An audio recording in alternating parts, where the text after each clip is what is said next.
welcome. I'm Rachel Glenister, President of the Centre for Global Development, and I'd like to thank those of us joining in person and everyone online for joining us.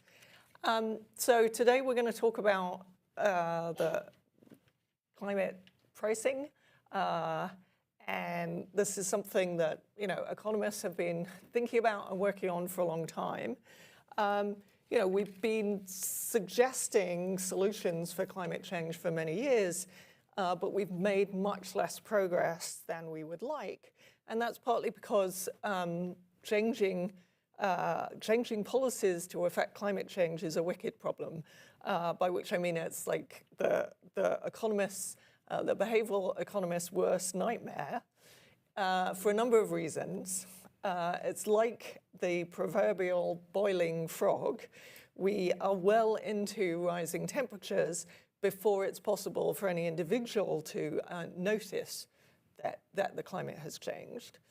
The link between a cause like driving your petrol-driven car and the consequence like a hurricane 2 years later is really hard to explain and hard to grasp. And it's a global public good, so that if one country takes action, most of the benefits go to others. Where we have made progress is from innovation driving down the price of green energy, like solar and wind, but we're massively underinvesting in that innovation.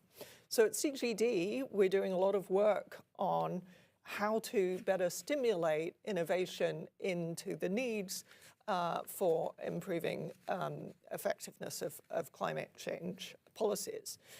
So for example, innovations like vaccines for cows to reduce methane or to reduce the cost of permanent carbon removal. Another way to get incentives right and get incentives which stimulate innovation and the right changes in behavior is carbon pricing. And this is something which economists have been advocating for a long time, as I say. But the problem is that putting a price on carbon tends to hurt domestic producers and give competitive firms an advantage. It's hardly surprising that we have actually made relatively little progress in encouraging countries to adopt carbon pricing. So the climate border adjustment mechanism, which the EU, for example, is introducing, offers a solution to this incentive problem by putting taxes on imports from countries that do not use a carbon price. So no longer are domestic producers at a disadvantage, at least domestically, and there's an incentive for other people to produce carbon pricing. So it's a very clever trick for flipping the incentives to actually make people want to introduce a carbon price. But low and middle income countries have been up in arms about this approach and the impact that it has on them, pointing to the fact that their exports will be hit even though they produce a relatively small amount of carbon per head.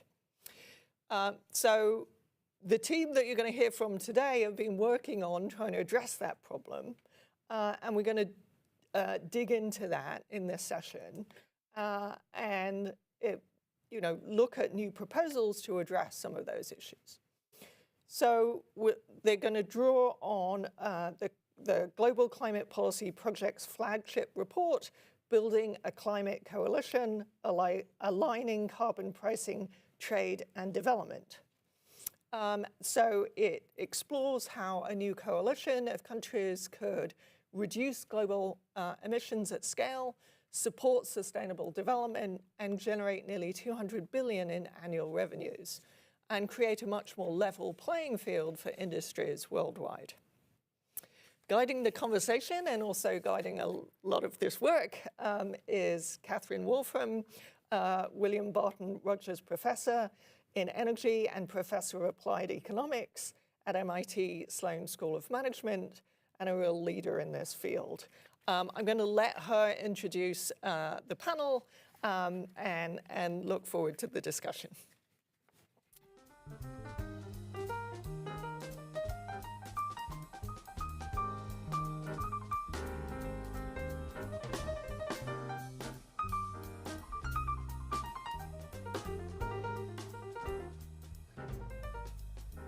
Wonderful. Thank you so much to Rachel for that warm introduction and informative introduction. She covered some of the groundwork that I wanted to do as a moderator, but we can therefore dive into the substance that much quicker. Let me start by introducing the panel, and then I'll get into a bit of the report that she described.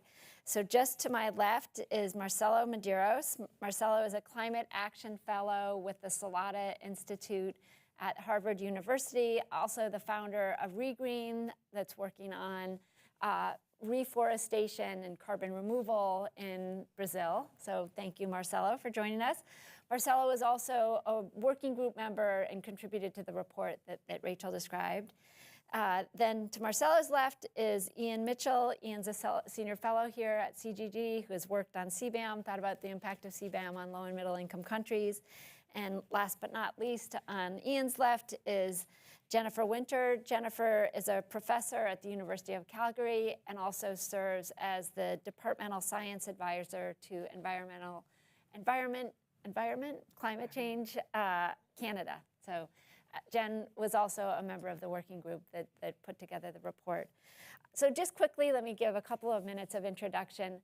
As Rachel described, there's been an innovative new policy that the EU launched. It's called the CBAM. It's got kind of this funky acronym.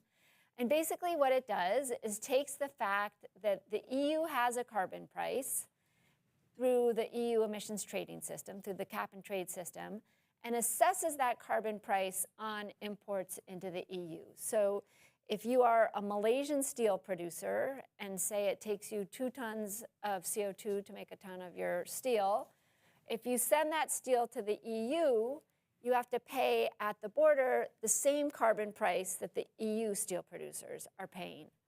But, and here's the key but, if you have already paid a carbon price in Malaysia, then you're exempt from that. You get credited for whatever you've already paid domestically.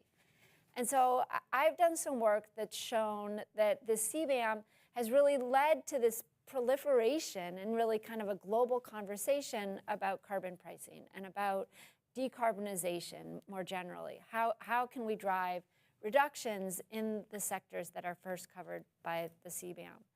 So taking that momentum that we're seeing from the CBAM, we see that as like the positive, the good side of CBAM. We wanted to try to address some of the more negative aspects of CBAM with this coalition report and try to preserve CBAM, hopefully expand on it, expand on the number of countries that are doing this, expand on ideally the sectors that will be covered by the CBAM, but also think hard about fairness, think about low and middle income countries. And so at the Global Climate Policy Project, it's a joint project between Harvard and MIT, we convened a working group of 17 thought leaders. We had 2 people from Brazil, Marcelo, and a colleague of his, 2 people from the EU, 2 people from China, 2 from India, 2 from, 1 from Indonesia, 1 from Africa, Jen from Canada, and then a couple of us from the US. And so this working group really wanted to think about what would a coalition of countries that's pricing carbon, that's imposing border adjustments, what would that look like? And how could we recognize fairness principles? So one of the things that we did is we proposed that the carbon prices to be in the coalition could be graduated. You could have a lower carbon price for lower income countries and higher carbon price for higher income countries. The way the EU is doing it, everyone gets hit with the same carbon price at the border. If you haven't got a carbon price that's high enough, say with my Malaysian steel producer, you at the border have to make up the difference between what the EU carbon price is and what you're paying. So we thought, well, maybe we should credit a lower income country like Malaysia with a lower carbon price and get them exempt from the border adjustment at that lower carbon price. And so we put together this report, we have a couple of key takeaways. One is just noting that if carbon pricing proliferates, this will bring in a lot of revenues, a lot of fiscal revenues to countries. So for instance, for India, at the carbon prices that we model in our report, the domestic revenues would be about 2% of India's total domestic fiscal revenues.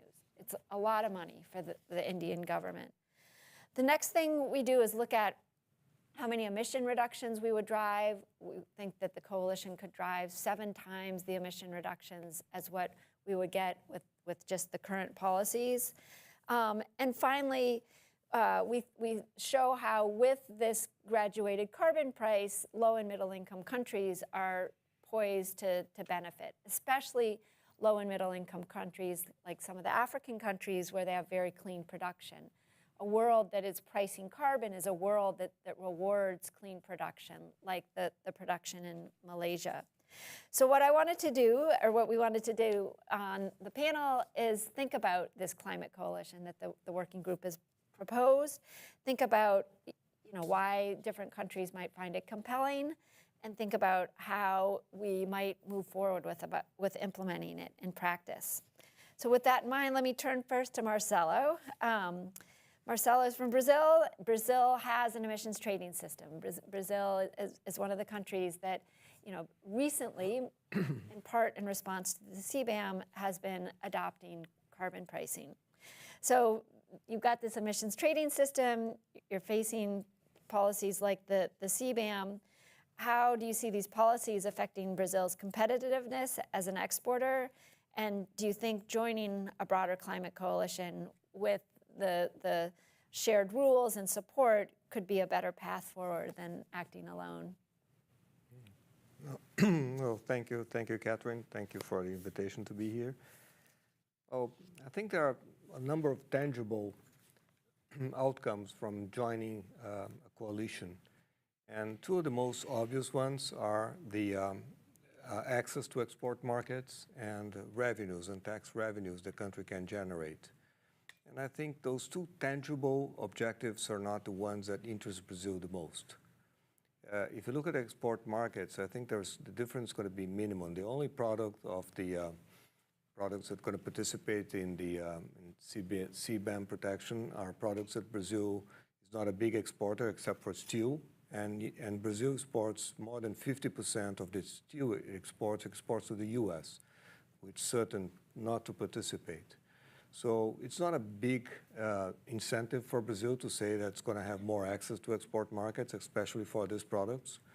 And the second one, revenues, I think it's something that's very desirable. The government is striving to get more tax revenues, but it's not a good selling point for the government to justify joining the coalition for the tax revenues. However, all the other non-tangible assets are extraordinarily valuable for Brazil. First, Brazil is implementing its own carbon market, its own ETS in Brazil right now. And without joining a coalition, the discussion on how to regulate and how to price this market is going to be impossible within Brazil. If Brazil is left to discuss this with its own internal political forces with no outside agent, I think the discussion will get completely out of hand, would be captured by lobbies, by interest groups, and the fact that we're going to have the discussion side by side with discussion of how to join the coalition and having to adhere to some of the rules and regulations and price of the coalition, it's going to be a tremendous benefit to the establishment, the creation of the ETS in Brazil. So this is one clear benefit. The other one is joining a group of rational players that are interested in solving the climate crisis. And it would be a forum for Brazil to advance its own discussions in which Brazil is primarily interested, like forests, carbon offsets. And this discussion is completely off track in the existing forums. I just heard the CEO of the 28 COP, Admin Adan, and he was mentioning that when asked, what would you change if you in the negotiations of the Paris Agreement, he said the negotiators. And everybody laughed, and he said, look, not because I don't think they're the best possible negotiators. The problem is that they've been negotiating among themselves for 10 years. And they're going nowhere, and they lost track of what the reality is. So the coalition is a fresh look at some of the old problems and a chance to discuss things from a different angle, and I think this is going to be very good for Brazil. Awesome. So it helps solve some of the internal political problems with setting up the ETS. That's interesting. Yes, it's, I think it's possibly one of the only ways to solve this. If not, this discussion is going to drag forever. Interesting, interesting. Ian, let me turn to you next. You have a recent CGD paper that argues that CBAM could affect Africa's growth prospects, even as it's meant to strengthen global climate ambition. So from your perspective, what do you see as the risks and opportunities from the CBAM? And could a climate coalition better support development in low-income countries? Great, thanks, Catherine. Yeah, exactly. We've had a look at the CBAM and its developmental impacts, particularly on Africa. And I guess, you know, Africa being so close to the EU, it being such an important export market, the impacts are potentially, you know, getting up towards 1% of GDP, which isn't huge, but actually, you know, if any of our economies were getting a 1% GDP hit, we'd be thinking about that very seriously. And I'll come on to a bit more what the coalition can do about that in a moment. But I suppose, just first of all, for the EU, I mean, it actually, you know, the reason we're in this situation is because the EU has been one of the only major economies to implement a carbon price.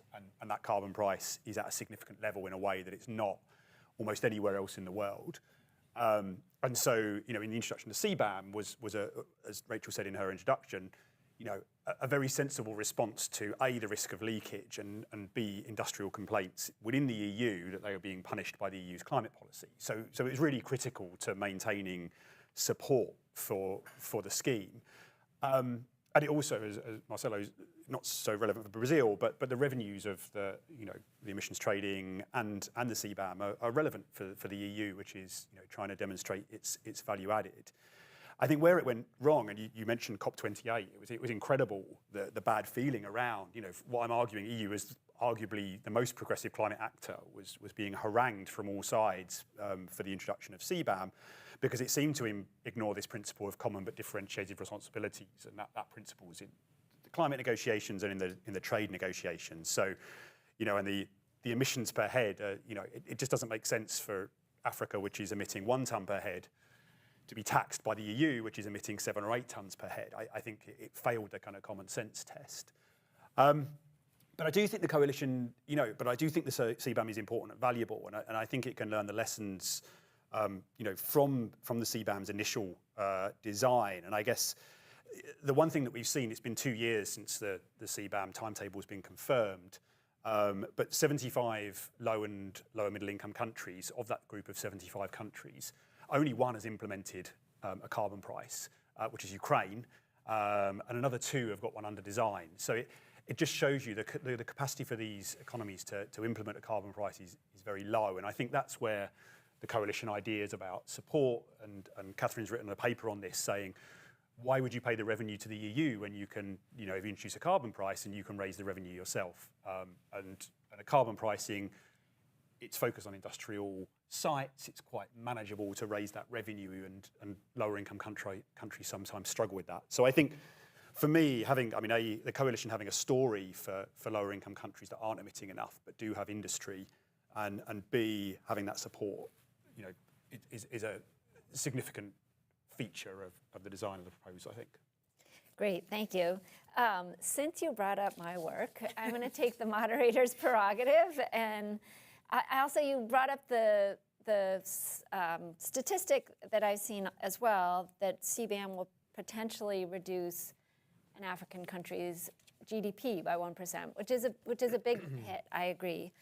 Although I would question the conclusion of that report, I do think that some of what's been done is just kind of assumed that, like, aluminum is equally dirty no matter whether it's produced, and has not recognized the fact that aluminum produced in South Africa is very different from aluminum produced in its neighbor Mozambique.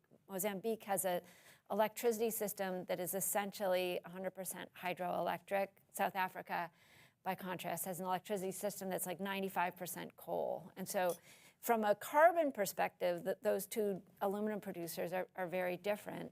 So while South Africa, their GDP might be hit quite substantially, it's potentially at the benefit of Mozambique. Mozambique, with this very clean aluminum, much of which is exported, they're not consuming a lot domestically, has the potential to expand its aluminum production.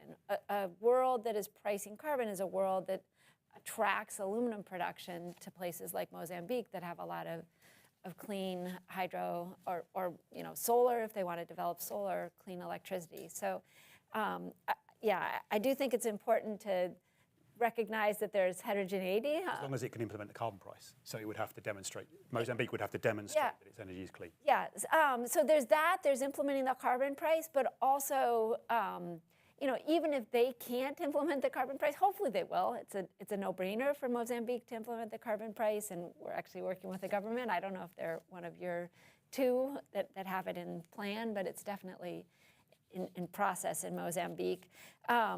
But even without it, it's just that it becomes very clean electricity, and so that clean aluminum has a competitive advantage. Yeah. All right, Jen, let me turn to you. Sorry, not to leave you out of the conversation.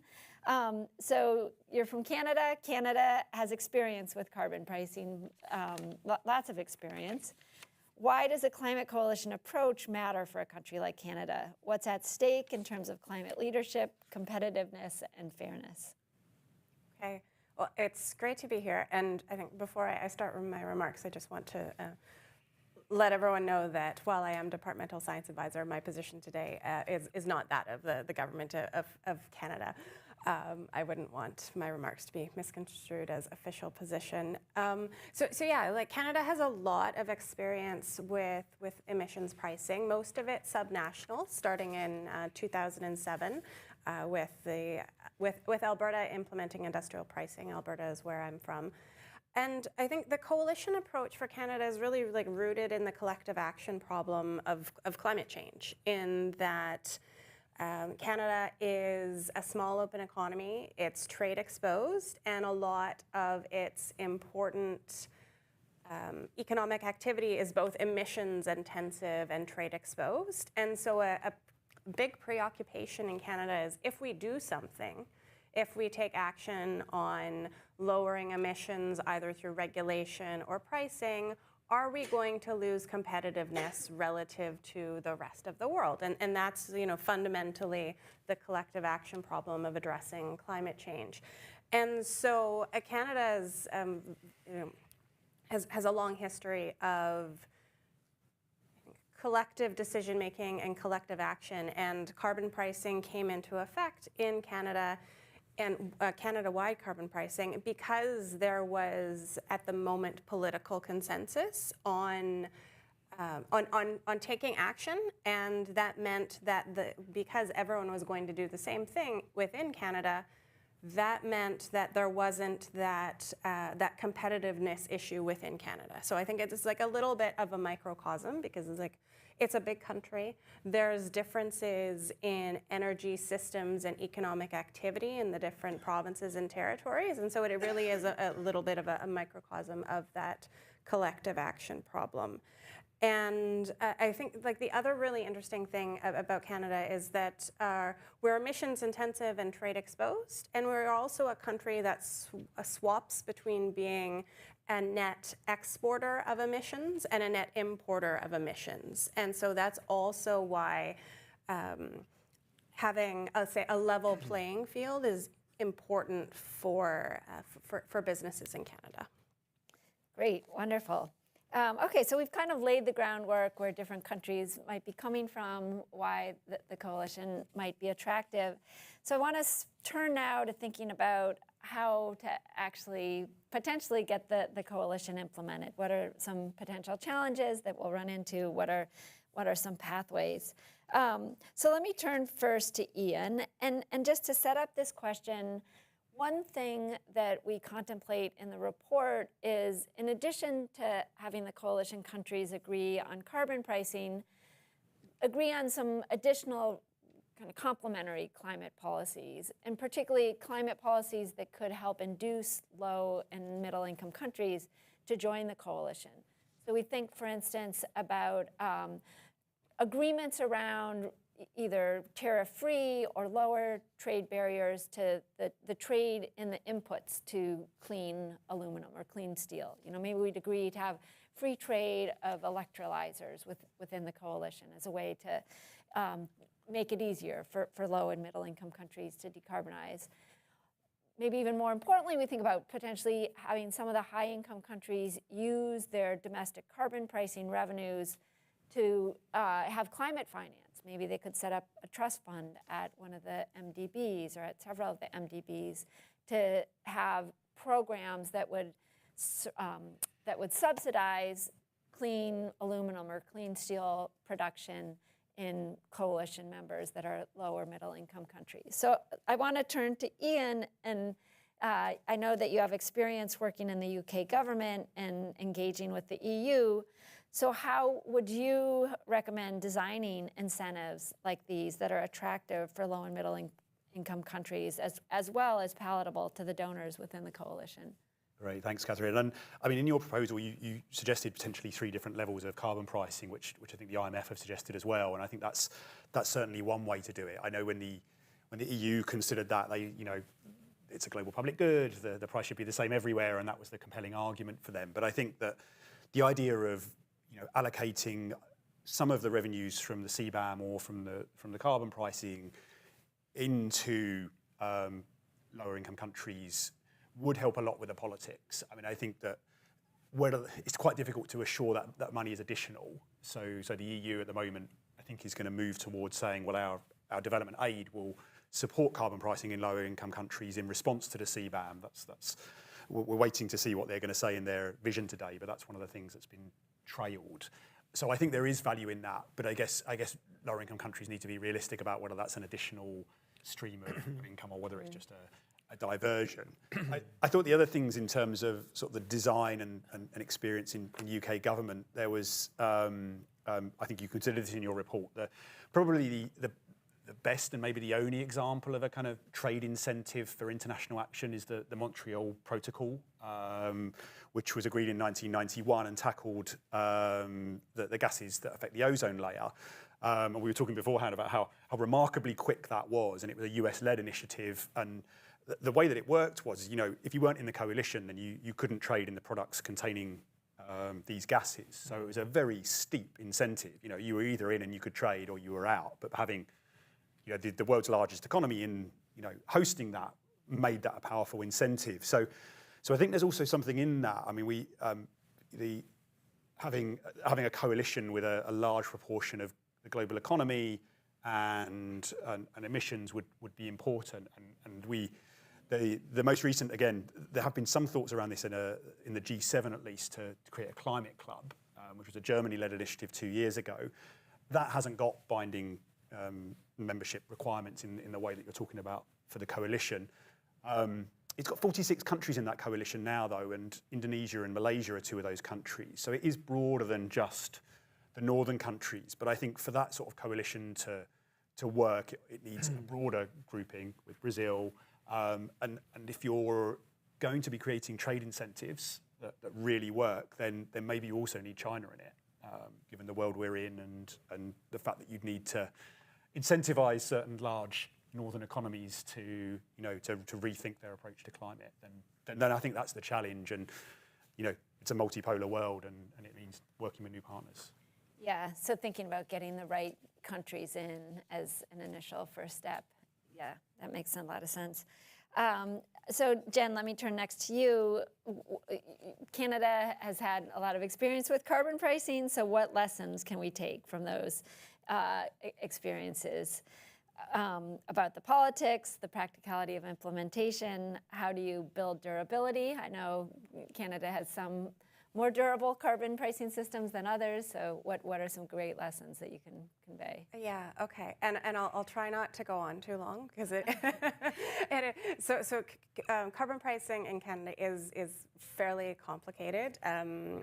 What's in place now is a federal minimum standard that provinces and territories have to demonstrate they meet. And if say the provincial policy doesn't meet that federal minimum standard, then a federal backstop is imposed. So that's sort of the basic structure that was implemented in 2016, and that the coalition of the willing, there was cross-Canada consensus to implement emissions pricing as an efficient and effective way to address emissions.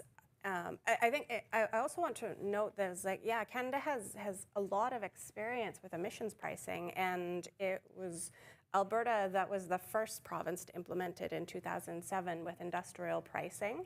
And so you may or may not know that like Alberta is the home of the oil sands and the majority of Canada's oil and gas production. And I think it's not necessarily recognized that it was Alberta that was the first mover in Canada with emissions pricing, followed by Quebec with a cap and trade system. So there's lots of variation.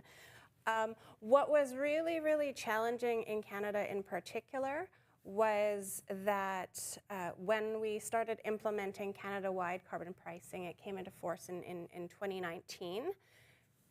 And at the same time, there was anxiety about affordability. And then we had numerous global shocks following along, Russia invading Ukraine, COVID, et cetera, supply chain disruption. All of that contributed to some like extreme short-term price increases, like very, very high inflation, and emissions pricing got wrapped up in that concern. And there was also political change, and it was very successfully used as, I would say, like a wedge issue around affordability.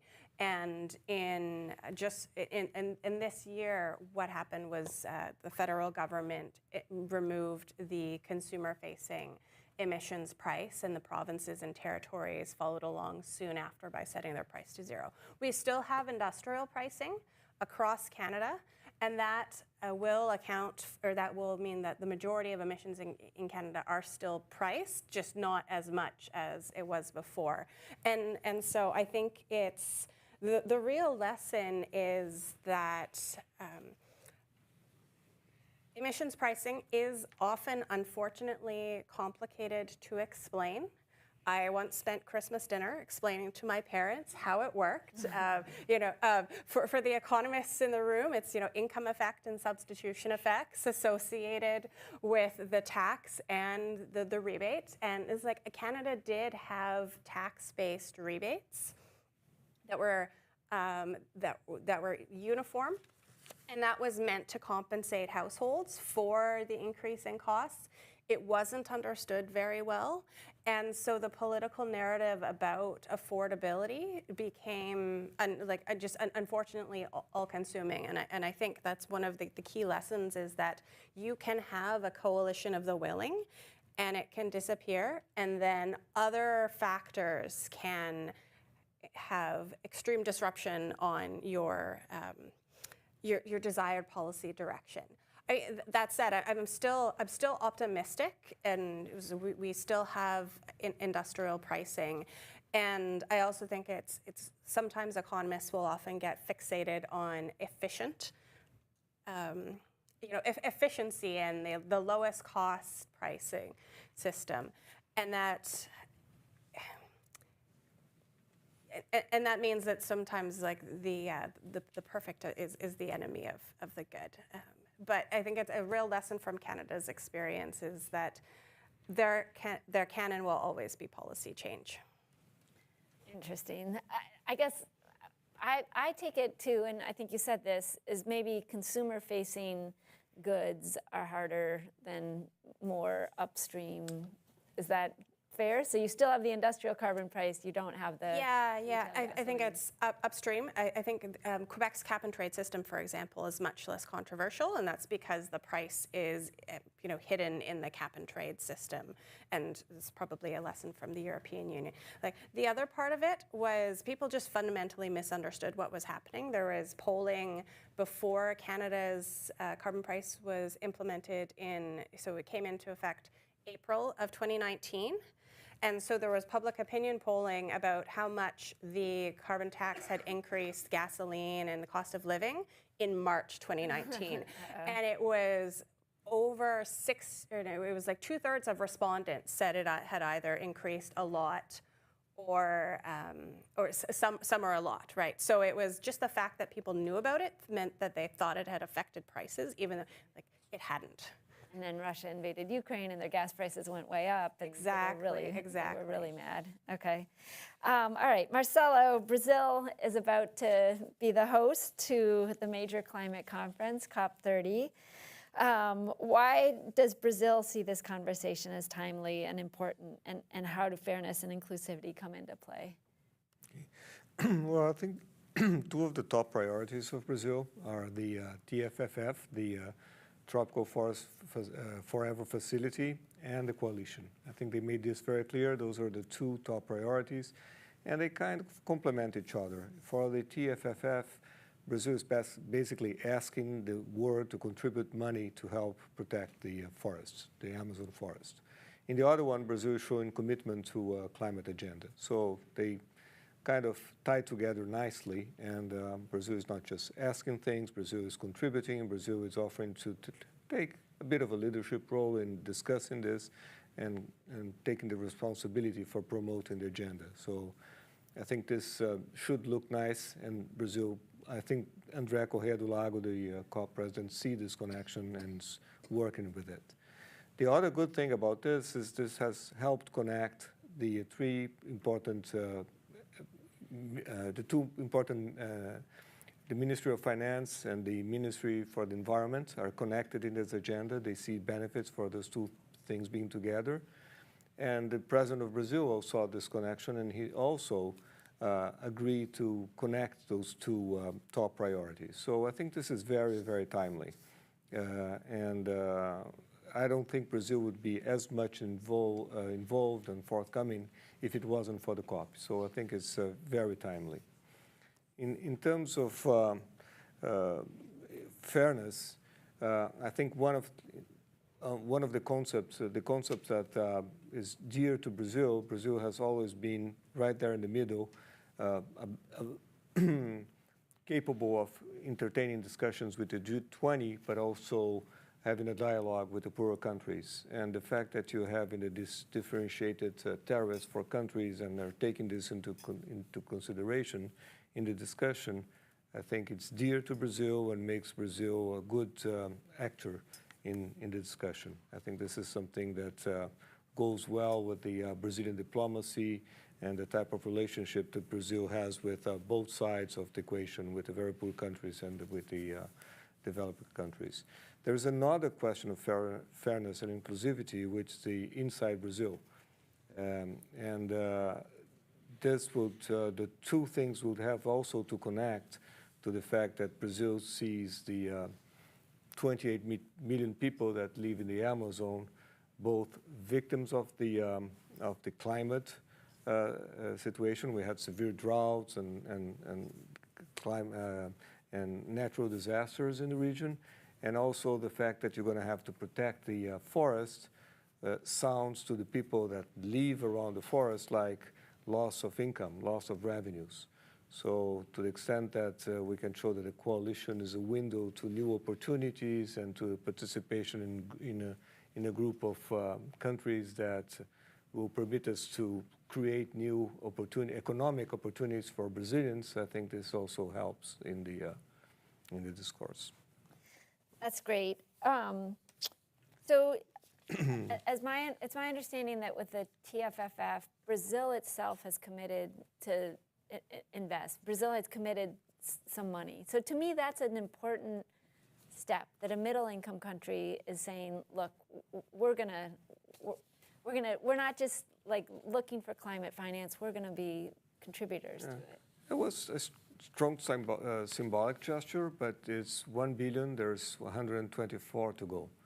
Okay, but China is also, right? Isn't Yes, I think it was a strong symbolic gesture. Yeah, so to But me, it still is going to, it sounds to the words that we need the money and we're asking for large contributions. But I think it was a good gesture and a timely one. Okay. All right, as a warning to the audience, I'm gonna ask one more quick question to the panelists, and then we will put it out to you for a Q&A session.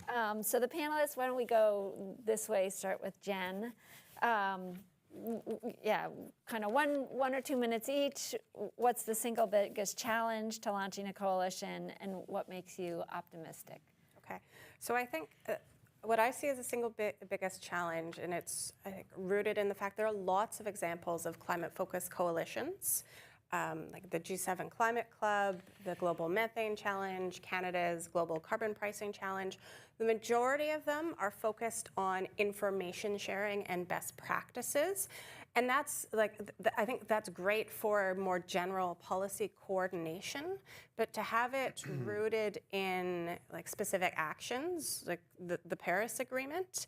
The Paris Agreement is, I think, the single coalition that is actually rooted in an action and objective. And so I think moving from these coordination coalitions to action coalitions is, I think, a big challenge. But the fact that there are so many coordination coalitions is also makes me very optimistic, because the fact that there is a desire to coordinate over policy means that it is easier to step to action because it addresses competitiveness, fairness, et cetera. All right, great, thanks. Ian? Yeah, I agree with that. I mean, I think, there's a lot of coalitions, as you say, around best practice and ambition. If we're going to defeat climate change, we need economic policies, and you're not going to subsidise your way out of climate change.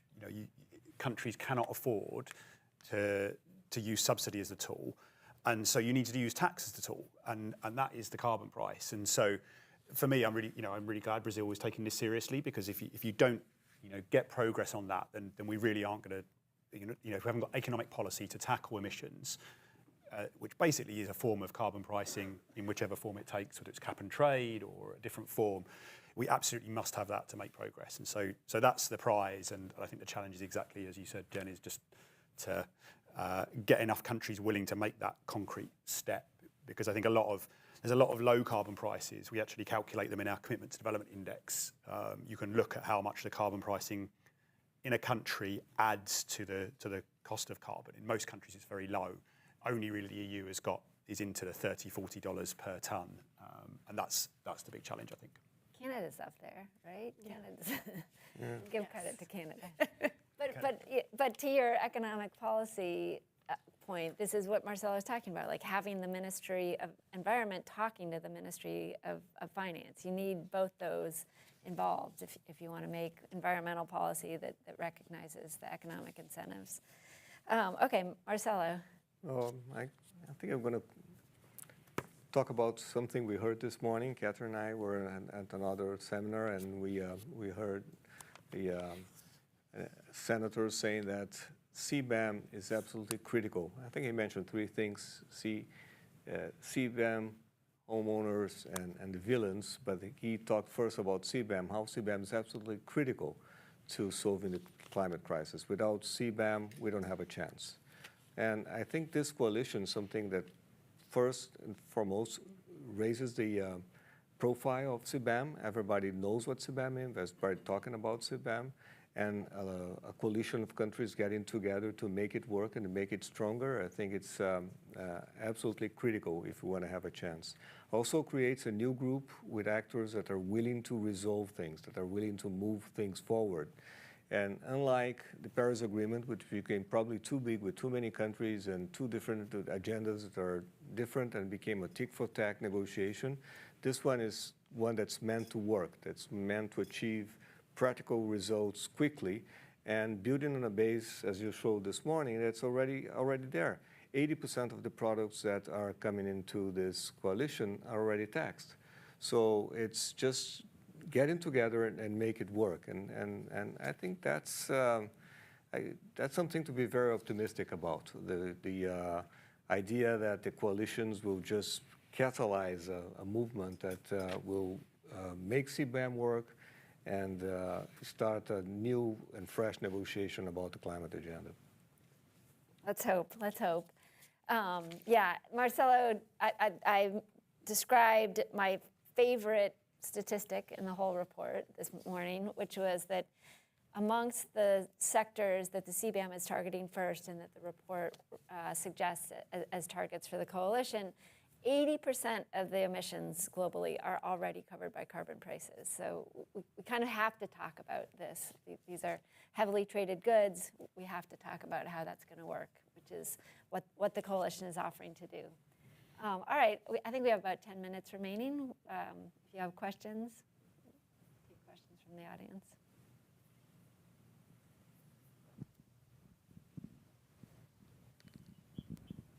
Hi, my name is Kelly. My question is, and I think, Jennifer, you mentioned the impact of inflation just within Canada on this, but I guess my question is, how are currency fluctuations, if at all, being considered in terms of maybe CBAM and trade more broadly, particularly the impact on developing countries who are trading and are getting these carbon prices placed on them, especially if they're going into markets that are not in their currency? I can maybe answer based on Quebec's experience. So Quebec has a cap and trade system, and it's linked with California.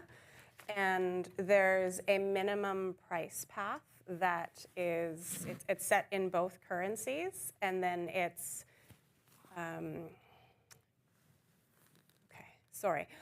so yeah, the minimum price path is set in both currencies, and they're like initially assuming like $1 for dollar, and then when the trading happens, it's whichever is the higher higher currency matters. So the system has built in an accounting for exchange rates and those fluctuations. It's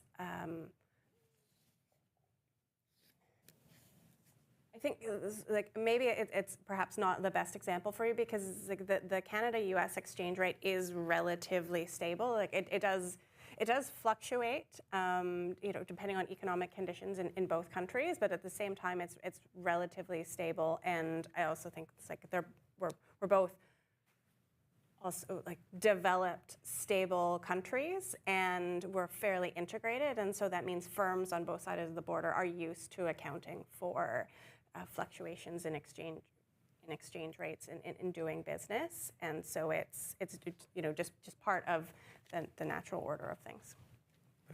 That's a very good question. I don't think it came up while we were discussing, but if you fix $25 for poor countries, and in poor countries where you're going to see the wildest variations of currency, is it going to be fixed at $25 even if there is a big movements in the currency? That's a very good question. Yeah, I have two thoughts on that. One, I agree, it's a good question, and there are lots of kind of technical implementation details that the report did not dive into.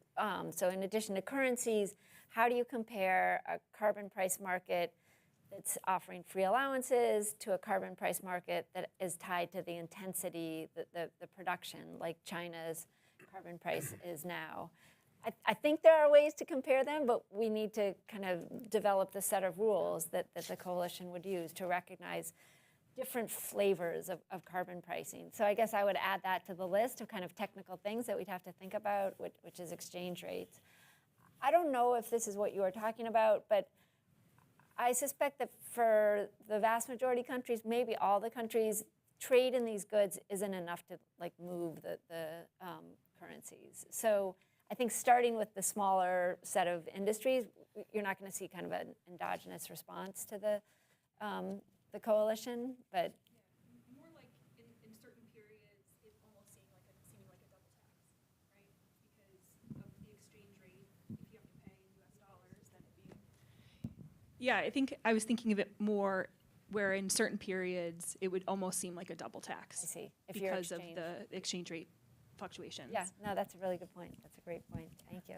Well, I think that gets into design, Yeah, right? The yeah. design is really important, and it's like the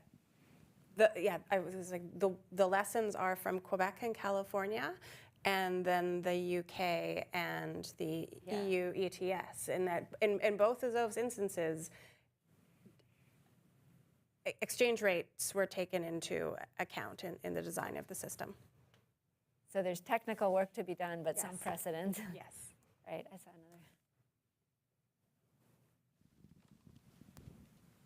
Hi, my name is Amir Rajani. I'm a recent graduate of public policy program from the University of Chicago, and I've worked in carbon credits both in US and in Pakistan back home.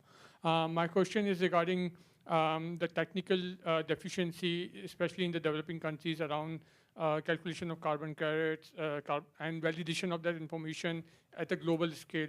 So what actions or what options do you suggest can be implemented especially in the developing countries to correct that issue? You want to go with carbon credits? Marcelo has thought a lot about carbon credits. Well, you mean the carbon credits offsets?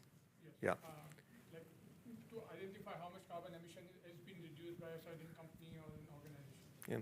I didn't mention it at the beginning, but in the non-tangible benefits to Brazil, for instance, is to introduce this discussion because in the paper that Catherine's group produced, there is a provision for discussing carbon offsets, carbon credits. So one of the benefits to Brazil is to have a coalition where you can have a rational discussion about the carbon offsets. For countries, for developing countries in general, and for Brazil in particular, this is very, very important. If we can neutralize part of the emissions with what we can do in terms of removals in Brazil, and it's going to be the same for Indonesia, maybe the same for India, that's an important component, and the discussions are probably going to be much easier to entertain in a group like the coalition than they have been lately in the Paris Agreement. And that was a bit what was in my mind when I said that I like the phrase that we have to change the negotiators, because they have been going around and around and around for 10 years and didn't come to a conclusion. It's fairly simple to produce some basic standards to accept carbon offsets, but they haven't reached an agreement on that, and we're just missing the chance of making this work. This could be a very interesting contribution from the developing world to the climate crisis. So, and I think the coalition is going to help a lot. I'm again optimistic about that. Just because I think there's two parts to this, and one is just the compliance with the CBAM, and we were touching on a bit on this earlier with regard to Mozambique, and if the aluminum plant uses low carbon energy, can it demonstrate that? Has it got the capacity? Now, it's probably an international company, and maybe yes. But if it's also got to do a similar process for exporting to Canada and a different one for the UK and then a different one elsewhere, then that's going to be a big burden and problematic. And then I think there's the question of, have the countries got the capacity to introduce carbon pricing, and how do you do that? And back to the prerogative chair, this is where Catherine's paper is excellent and sets out the steps that a country would need to take. But as I was saying earlier, I mean, the proof of the pudding is in the eating. The CBAM starts in January, and countries haven't got carbon prices, so they are finding it very difficult, I would say. And it will be interesting to see after it's implemented, what the actual consequences are for EU exporters. One more question? Hi, I'm Lucas, a student at AU. My question is, do you see this conversation happening in current international global organizations or new organizations that would be like a secretariat to enforce, validate, and then develop the capacity in developing countries? I have thoughts on that, but maybe I'll start. It's very hard to start new organizations. I think the ideal is to use existing organizations.